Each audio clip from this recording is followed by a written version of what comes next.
Hey, good morning everybody. It is a cool November morning here in Ohio, and I wanted to put together a quick video about Jeep Gladiators and what they're like to be as your daily driver. So if you're hunting for a Jeep Gladiator and you're not finding a ton of research out there about Jeeps and what they're gonna be like driving to and from work, this video is for you, so stay tuned. All right, so your number one question probably with driving a Jeep Gladiator as your daily driver is, what do you get for your daily gas mileage driving to and from? So some quick caveats for my commute. I'm all back roads, zero interstate, and that was the same for my Jeep with 32-inch tires and the current Jeep that I have that has 35-inch tires. So we could do a little bit of an apples to apples. The other quick thing is I have the 3.6 gas engine. This is not the diesel, which does get a little bit better gas mileage. So one of the big things that's gonna impact your overall gas mileage that everybody forgets is adding a bigger tire to your Jeep. My first Jeep had standard stock tires from Jeep that were 32 inches. These tires on my new Jeep are 35 inches, and I can definitely see a difference in my overall gas mileage, which we'll break down in a second. For our gas mileage, when we actually look at what the Jeep is reporting back, this is what we're currently getting with my 35-inch tires. About 15 miles per gallon. And I would say that's pretty accurate based off of my commute distance, how many times I'm filling up for a week. And while 15 miles per gallon isn't necessarily the most economical, there's definitely no Toyota Camry. It is the nice middle ground between having like a vehicle that has a V8 that's giving you maybe 10 miles per gallon and the vehicles that are very ultra efficient but are hard to take off-road and don't have the capabilities like a Jeep does stock from factory. So for me, it is the happy medium and driving it on the daily routine to and from work and running errands. I don't mind it at all. And then one last final thought before we hit the road is, if you didn't know this, but every single Jeep straight from factory comes with the same size fuel tank, which is a 22-gallon fuel tank. And just roughly for me, that lasts my daily commute for about a week. And my commute is about 20 miles each way. So I can get through the entire work week, which is 5 days, 20 miles each way. And I find that that lasts me all week. And one final thought, when we compare my 35-inch tires to the tires that I had on my old Jeep, which were 32-inch mud terrain tires that came from Jeep, those Firestones straight from the factory, I found that the cluster on the dash was saying I was getting 18 miles per gallon in my stock 32-inch tires from Jeep. So we're looking about 15 miles per gallon with 35-inch tires doing local errands, and you're looking about 18 miles per gallon with about 32-inch tires doing the same amount of running and errands.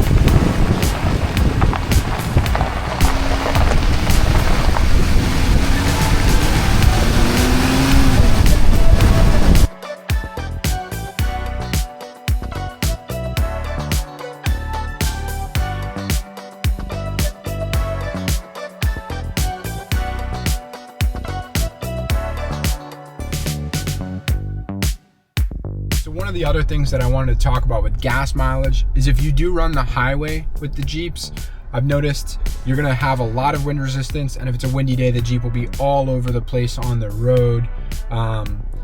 That is not because of the steering, it's because you're just shaped like a brick and you're driving down the highway.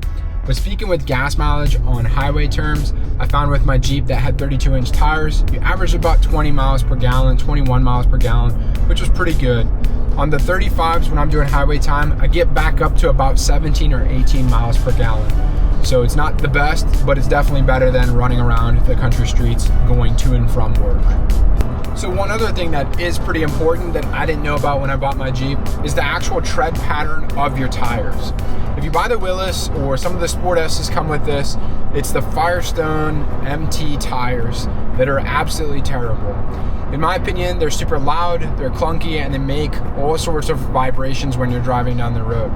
And I didn't know that until I got off of those tires onto the Nitto Grapplers that are now my 35s. And I will say, outside of them just being bigger, the Nitto Grapplers are much, much more quieter than those MTs that came straight from Firestone on your stock Gladiator. So if you got those tires, I would highly recommend changing them out when you need to. and getting something that's like the Nitto Grappler, the Mickey Thompsons. There's quite a few videos on which tires are quietest for the Jeep Gladiator or Jeep Wrangler. And I'd recommend you switch over to those, because from a daily driving standpoint, having quiet tires necessarily isn't something you're thinking about, but when you get in a Jeep that has those quiet tires after you've run those MTs, you're gonna notice a world of difference. My old Jeep Gladiator had the Sound Assassin noise dampening panels in it, and it had those MT tires, and we absolutely needed it. When we bought this Jeep and put the 35 Nitto Grapplers on it, we didn't even need the sound dampening anymore, because we just found that they were quieter to begin with, and we didn't need to spend that extra 500 to 600K on getting that sound dampening panel. So for me, that was a huge daily driving plus that had I known before, I would have switched to those Nitto Grapplers way earlier when I could have. And speaking of noise, one of the things that Jeeps are notorious for are just being noisy from driving through the wind. So a lot of folks with soft tops would say that it's louder in those Jeeps than when you have a hard top, which I would agree with. And then you can add things like that sound dampening panel from multiple different brands if you have a hard top and some soft tops, so that it does soak up some of that extra noise that you'll experience in a Jeep that's obviously a convertible, whether it's with the hard top or the soft top. So that's something to consider with your daily driving. If you do a lot of work calls while on the road, you might have to invest in some sound softening earphones that allow you to talk to whomever you're talking to on the road. But I would personally not like having a Jeep Gladiator or Jeep Wrangler and having to talk on the phone for work or business all the time. And one final point on noise is, while I've never had them myself, everybody in the forums, comments, folks that have them that I've talked to, say that having a light bar or lights on top of your Jeep, including a roof rack, does increase your noise from being inside the cab. There's some really good brands that do a lot of engineering that will minimize that noise and drag that a carrier or those lights create. But the reality is, everyone says that there's not much you can do when you add those lights on to dampen that sound that they're creating as you're driving down the road, especially at higher speeds. So keep that in mind if you're like me and you're looking for lights to put on your Jeep. It's just going to come with having bought those lights.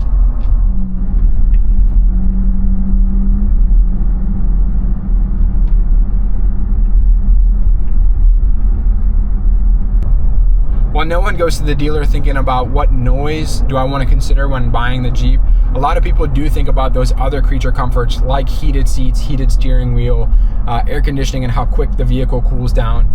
And so for that, I will say Jeep definitely hit the nail on the head. Specifically on the warm side, if you have a soft top and you're worried about winters in New England or the Midwest, where it does get pretty cold, I would say do not worry if you have a soft top. The seats and steering wheel heat up really fast, and the cab itself heats up pretty fast too. I wouldn't necessarily be worried about being cold in your Jeep as compared to other vehicles in terms of how long it takes for them to heat up. The other thing, as you noticed at the beginning of the video, is Jeeps do come with remote start, depending on your model and if that feature is there. The remote start is absolutely awesome, and Jeep has specific programming in its software so that when you do remote start and the temperature is below 50 degrees, it will then automatically kick on your defrosters, your heated seats, your heated steering wheel, and then when you get in the vehicle and you actually turn the vehicle on, it goes back to your preset settings from when you turned it off the last time, which I think is an absolute phenomenal feature in their just general software and their user-friendly Uconnect system that they have in the Jeep. I'll also say, from a daily driving standpoint, the Jeep does fit in pretty much every parking spot I've tried to put it in. It does have a longer wheelbase than the Wranglers. It does take a little bit more maneuvering to turn in smaller spaces like parking lots. But if you have a Toyota Tacoma full-size pickup truck, you're new to this, there's nothing different from the Gladiator in that aspect.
transporting kids or coworkers or other adults to and from places.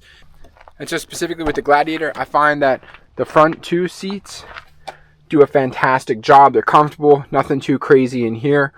I will say in the back, it does work perfectly fine for kids. We have one car seat, adding a second one here soon.